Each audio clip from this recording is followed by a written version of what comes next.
It's 1983, and two gentlemen stumble out of a bar in Boston, Massachusetts, to settle an argument. They stumble out into the alleyway behind McGillicuddy's Bar and Grill. We've got Frank Johnson on the left and Alan Caldwell on the right. They're settling an argument about a girl. Why else would you stumble into the alley with that brute on the right? The stories differ from observers whether Alan actually had a knife or not. But what we know from the observers' accounts of this is that Alan lunged, Frank lodged his 4-inch fishing knife into Alan's stomach, and Alan later died of his wounds. That's a real story. It's a real case. It was a real trial. I don't know what happened in the real trial. What I'm interested in is the fake trial. Social scientists have used this case to do 3 mock trials with 3 different juries. In the first mock trial, they used a very just the facts ma'am approach to the trial, evidence only, and 63% of the jury came back with a guilty verdict. Same case, same evidence. The only variable in the second mock trial was that they allowed the prosecution to use storytelling tactics. And in this case, 78% of the jury came back with a murder verdict. Same case, same evidence. Third trial, different jury. The only variable is that this time the defense uses storytelling tactics to present the same evidence. 31% of the jury comes back with a guilty verdict. So what does this tell us other than a healthy skepticism about our criminal justice system? I want to make the case that storytelling is very important. Storytelling matters. It's not some warm and fuzzy gimmick that you can use to dumb down your message for an ignorant population. Storytelling is how we think, and as such, it is the key to transformational leadership. As Adam said, I'm Phil Haussler. You heard my shtick. I lead product for a small software company focused on trying to make work awesome, trying to do some of the stuff that Steve is doing internally, radically changing culture to make work fun. We spend too much time at work to make it suck.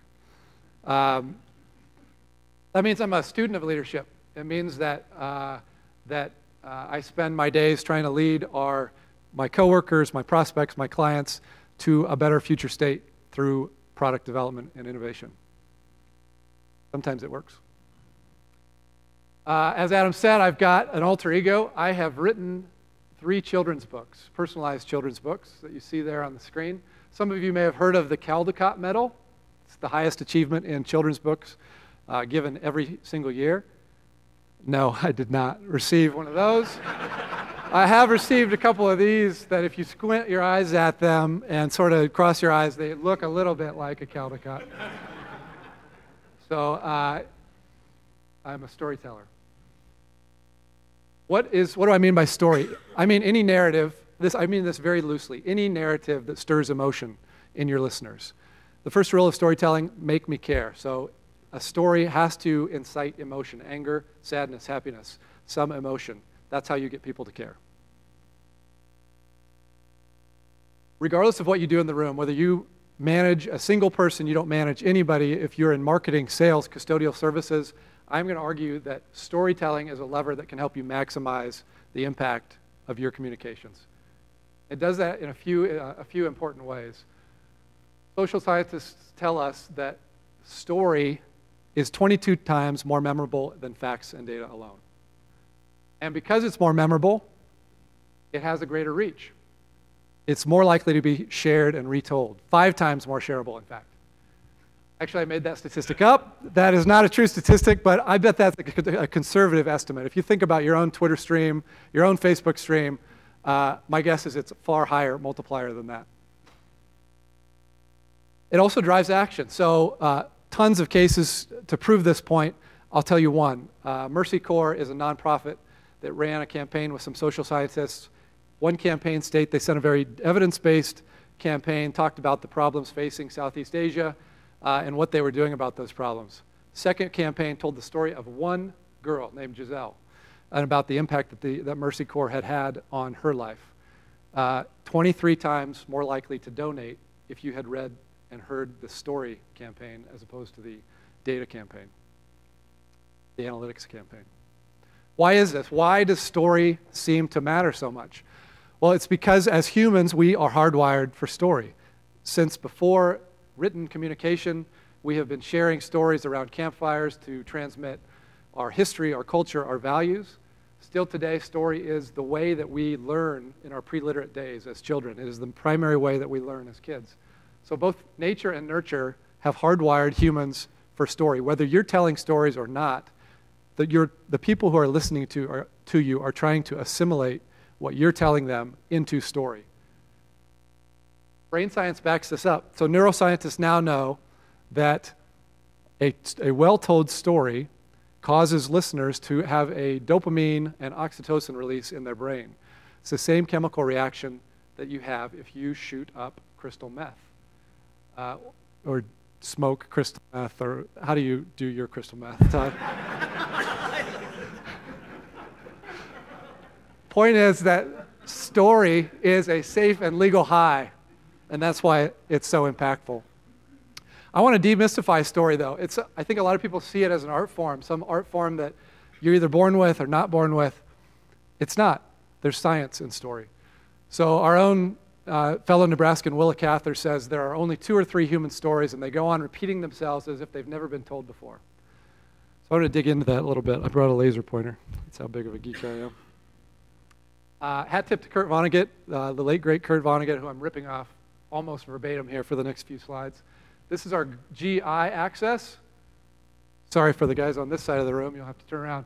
Good fortune, ill fortune.